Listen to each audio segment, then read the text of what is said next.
পড়ছিলাম denim jacket, কলমে অবন্তিকা তৃপ্তি, পর্ব সংখ্যা 53, সিদ্দিক মহল, কাব্যদের ফ্ল্যাট। সকাল 9টা। তখন অনেকটাই ভোর।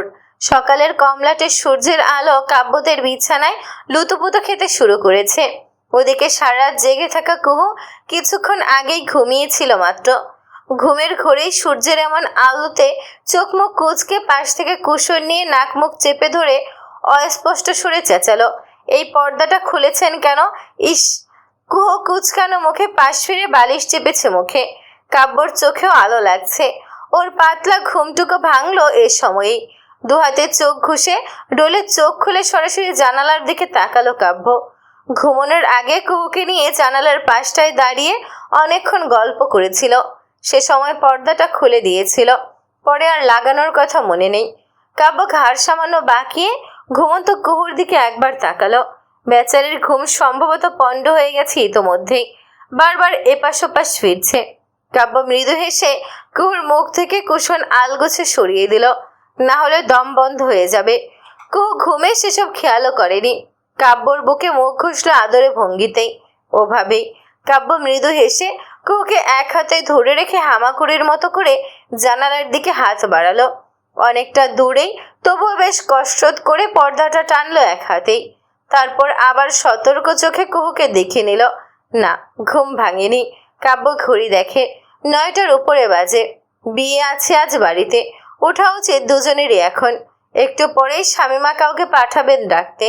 কাব্য কুহুর এলোমেলো অগোছালো চুলে হাত বোলায়, ডাকে বড্ড আহ্লাদ দেখিয়ে, ভীষণ নরম নরম কণ্ঠে, কুহু সোনা, গেট আপ। কুহু বিরক্ত হয়ে কাব্যকে আরো শক্ত করে জড়িয়ে ধরে মুখ কুচকায়। প্লিজ ঘুমাই না আর একটু। কুহু বলতে বলতে ঘুমিয়েছে আবারও। কাব্য কুহুকে বুকের সাথে মিশিয়ে এক হাতে চুলে হাত বুলিয়ে ডাকতেই থাকে অনবরত। আর ঘুম কিসের? হ্যাঁ, বিয়ে আছে না আজ বাড়িতে? শুধু স্বামীকে সিরিয়াস করলেই হবে? বাড়িতে বিয়ে আছে, কে দেখবে? কুহু স্থির, চোখ মুখ কুচকে কাব্যের গায়ের সাথে মিশে ঘুম ঘুম কণ্ঠ বলল কোনো রকমে, আপনি দেখবেন। এখন ঘুম ভাঙাবেন না প্লিজ, আমি ঘুমে মারা যাচ্ছি। বলতে বলতে কুহু কাব্যের কাছ থেকে কুশন নিয়ে আবার নাকে মুখে চেপে ধরে।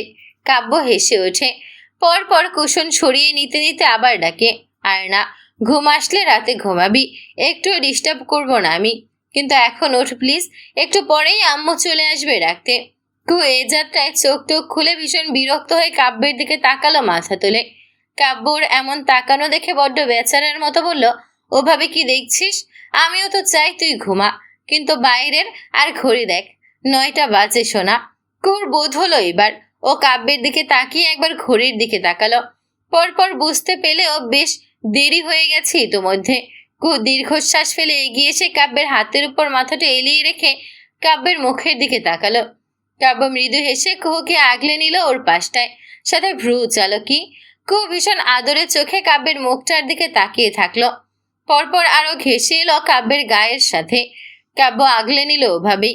কুহু হাত উঁচিয়ে গালের খোঁচা খোঁচা দাড়িতে হাত দিয়ে সেখানে ধীরে ধীরে রেখা টানতে টানতে চূড়ান্ত আবেগে বলে বসল, জানেন, আজ আমার না আজ সবকিছু পরিপূর্ণ লাগছে। আশেপাশে কিছু আর ভালো লাগছে না, শুধু কেমন যেন একটা শান্তি লাগছে মনের মধ্যে অনেক। এটা এটা ঠিক বোঝাতে পারবো না আমি সেটা আপনাকে। কাব্য কুহুর কোমর চেপে আগলে নিল, বলল, বোঝানো লাগবে না, কারণ আইনো এই দিনটার অপেক্ষায় তুই আমি দুজনই করেছি। কুহু কাব্যের গালে হাত রেখে তলমলে চোখে তাকায় বলল, কষ্ট পেয়েছেন না এই কদিন? কাব্য কুহুর হাতটা টেনে চুমু খেলো হাতের তালুতে, জবাবটাও দিল সাথে, ওহো, এখন এই তোকে পেয়ে সব ভুলে গেছি, কিচ্ছু মনে নেই আর। কুহু কাব্যের চুমু খাওয়া দেখলো, পরপর কাব্যের দিকে চেয়ে হঠাৎই প্রশ্ন করল, আচ্ছা আপনি জানতে চাইবেন না কালকে রাতে আমি কেন এত তাড়াহুড়ো করলাম? কাব্য ভ্রু উচালো, দুষ্টু স্বরে কানের কাছে ফিসফিসালো, কারণ ইউ আর হর্ন। ইস, নির্লজ্জের জাত, চুপ। কুহু চোখ মুখ কুচকে চেঁচিয়ে ওঠে কাব্যের হাতের মধ্যে থাপ্পড় দেয়। কাব্য হাসতে হাসতে সিরিয়াস হয়ে বলে, আচ্ছা চুপ আমি, তুই বল। কুহু আবার থামলো, ঢোক গিলে কাব্যের বুকের মধ্যে মুখ লুকিয়ে নিয়ে নিভস্বরে বলে ওঠে আকস্মিক, আমার একটা বাচ্চা চাই কাব্য, জাস্ট একটা। কাব্য ভ্রু সাথে সাথেই কুচকে গেল। কুহুকে বুক থেকে সরানোর চেষ্টা করে আশ্চর্য হয়ে বলল, পাগল হয়েছিস নাকি? এখন কিসের বাচ্চা? কুহু কাব্যকে ছাড়েনি, বরং কাব্যের হাতটা নিয়ে আলগোছে বড্ড অধিকারে নিজের পেটের ওপর নিয়ে রাখে। কাব্য কুহুর পেটের দিকে তাকিয়ে ওর মুখের দিকে তাকায়।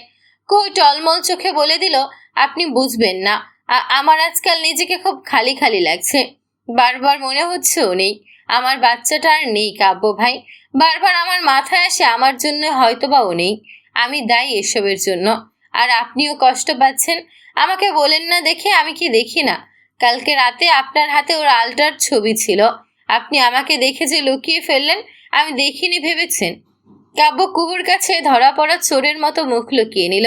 এমনটা না, আসলে কাব্যকে বলতে না দিয়ে কুহু আবার জেদ দেখিয়ে বলল, যেমনটাই হোক এখন আমার ওকে আবার চাই, প্লিজ আপনি একটু বুঝুন।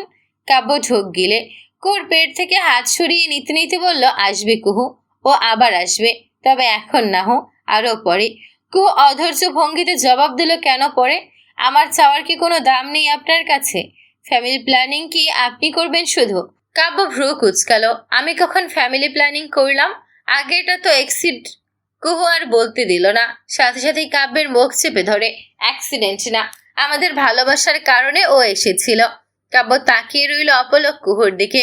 পরপর কুহুর হাত মুখ থেকে সরিয়ে দিয়ে কুহুকে টেনে এনে নিজের সাথে মিশিয়ে নিয়ে শান্ত স্বরে বোঝালো, আমি বুঝি কুহু, তোর কেমন লাগছে, তবে এখন না কুহু, বোঝার চেষ্টা কর, তোর পড়াশোনা এখনো বাকি, আর আমারও চাকরি নেই।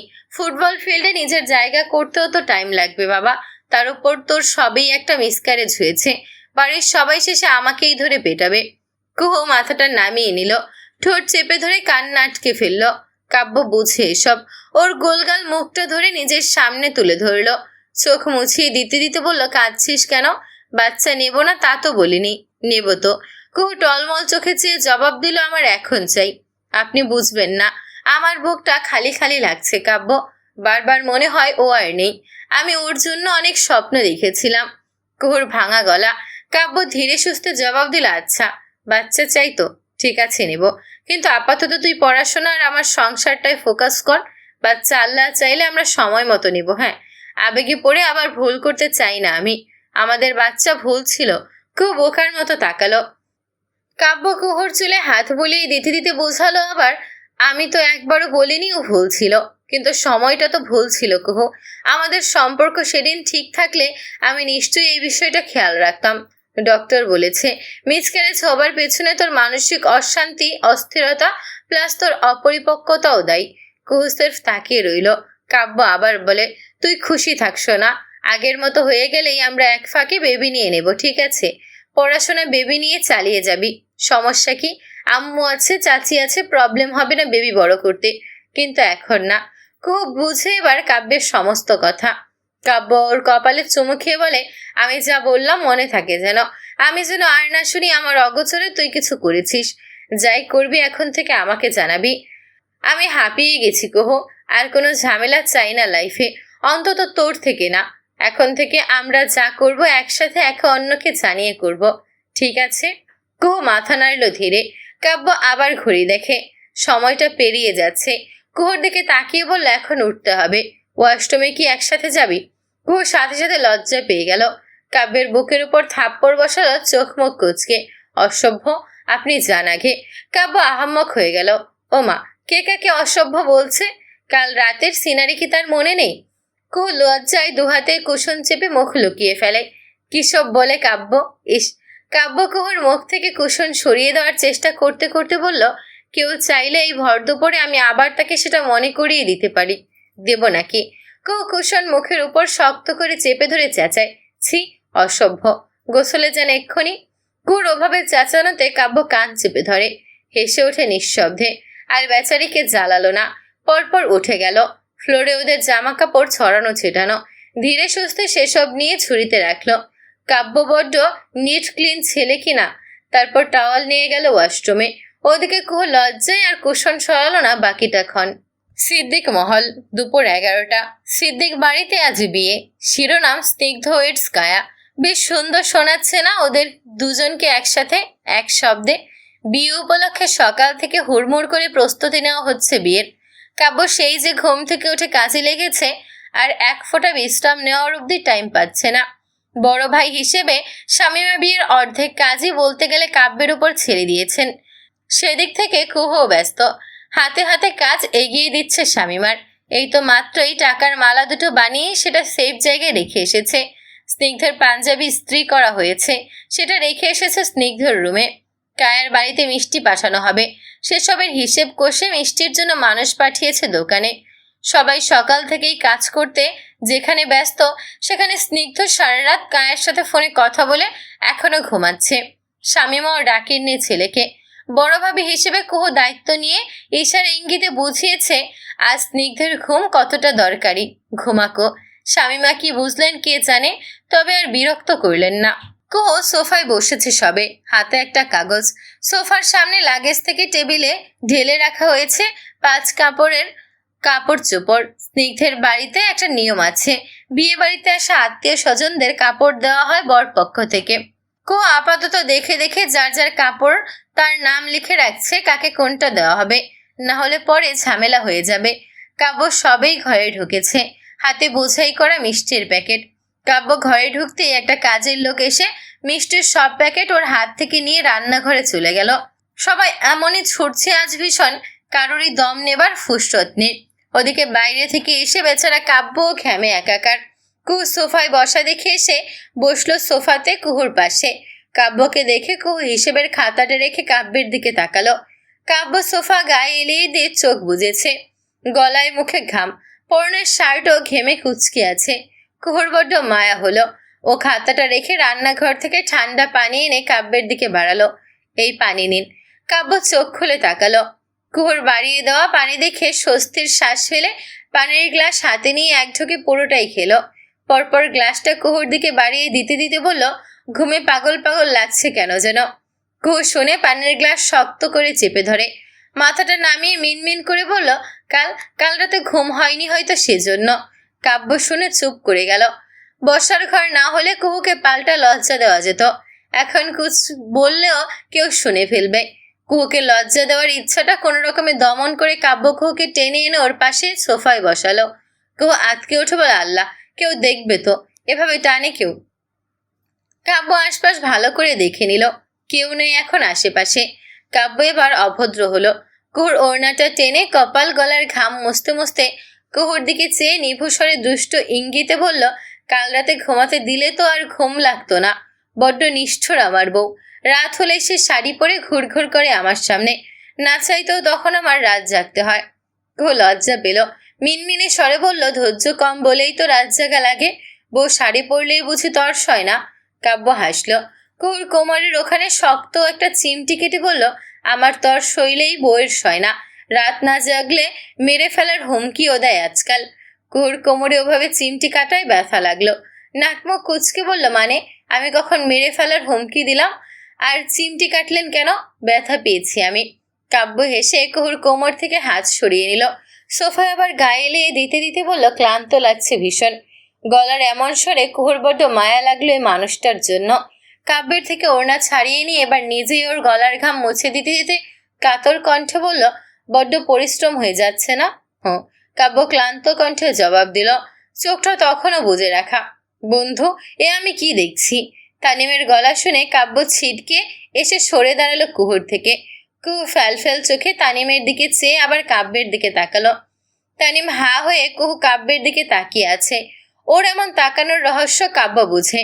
কাব্য থমথমে ভঙ্গিতে কুহুর দিকে চেয়ে বলল, তুই কাজ শেষ কর, আমি আসছি।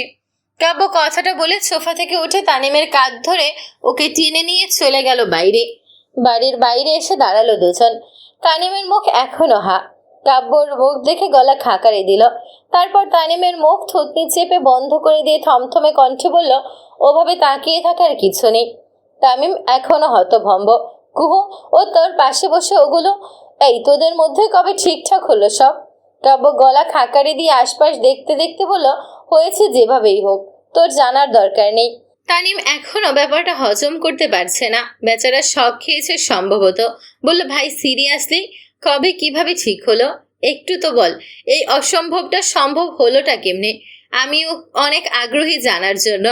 কাব্য চোখ রাঙিয়ে বলল, তুই আগ্রহী হলেও আমি বলার জন্য আগ্রহ বোধ করছি না। আর তোর মতো ডাফারকে তো আরো আগে না। কথাটা বলে কাব্য চলে যাবে তার আগেই তানিম ওর শার্টের কলার চেপে ধরে আটকে ফেলে। এই তোর ঘাড়ে এটা কি খামচির দাগ? তানিম আহাম্মক হয়ে কাব্যের শার্টের কলারটা সরিয়ে দেয়। কাব্য বোকার মতো ঘাড়ের দিকে তাকায়। পরপর যা বোঝার বুঝে সাথে সাথেই তানিমের হাত সরিয়ে কলার ঠিক করতে করতে বলল, না, আমার নখ লেগেছে। তানিম এবার হেসে ফেলে। দুষ্ট হাসি ছুড়ে ইঙ্গিত দেখিয়ে বলল, তোর তো নখই নেই, আগে কামড়ে খেতি, এখন একদম গোড়া থেকে কেটে ফেলিস। কাকে বোকা বানাচ্ছিস? কাব্য থমথমে মুখে তাকালো। তানিমকে এই মুহূর্তে খুশি কয়েকটা মারতে পারলে ভালো লাগতো। ওদিকে তানিম এখনো সন্দেহের চোখে চেয়ে বলল, কিরে, আমি যা ভাবছি তাই? ভাই, কাল রাত জাগার পর কেমনি আজ এত কাজ করছিস? কালকে রাতেও তোর এসব করা লাগে? ধৈর্য নেই একদম তোর, ছি। কাব্য এবার রেগে মেগে তানিমের পিঠে থাপ্পড় বসিয়ে বলল, ব্যাস, আর না, আমার বউ, আমার যা ইচ্ছা করবো, তোর কি? বিয়ে খেতে এসেছিস, খেয়ে চলে যাবি, এদিকে তুই নজর দিবি না, খবরদার। তানিম ভ্রু বাঁকায়, বলল, নজর দিব না বলছিস? এখন তো আরো বেশি করে দেব। নখটা কার বের করা লাগবে না খুঁজে? মারি খাইস না আমার হাতে তানিম। কাব্য রাগী কণ্ঠে চোখ কুচকায়। তানিম এবার থামে, ভীষণ বিরক্ত হয়ে এবার বলে ওঠে, বোনের সাথে যে এসব করিস এখন লজ্জা লাগে না এখন? তোর না বোন হয় কুহু, ছি ছি। কাব্য চোখ উল্টে ফেলে হতাশ ভঙ্গিতে। পরপর তানিমের দিকে বৃতৃষ্ণা নিয়ে তাকায়। তানিম যা বুঝেছে ওকে আর শান্তি দেবে না। কুহুকে বোন বলে কি বিপদে পড়েছে সেটা কাব্য ভালোভাবেই এখন বুঝতে পেরেছে। এতদিন কুহুর হাতে মারা খেলো, এখন এই খচ্চরের হাতে লেকপোল হচ্ছে। অতিষ্ঠ ভঙ্গিতে কাব্য তানিমকে কিছু বলতে যাবে, তার আগেই ঘর থেকে কুহু ডাক দিল, এই শুনুন, একটু রুমে আসুন তো, আমাদের বাথরুমের গিজার কাজ করছে না। এই শুনুন, আহা, বোনের কণ্ঠে ভাইয়ের জন্য কি দরদ! যা শুনে আয় তোর বোন কি বলে। তানিম মুখ চেপে হাসতে হাসতে চলে যাচ্ছে। ওদিকে কাব্য দারুণ চূড়ান্ত বিরক্ত হয়ে দুটো গালি দিল তানিমকে। পরপর মাথা ঝাড়ি দিয়ে সব ঝেড়ে ফেলে দিয়ে ঘরে গেল। কুহু ডাকছে কেন দেখা লাগবে।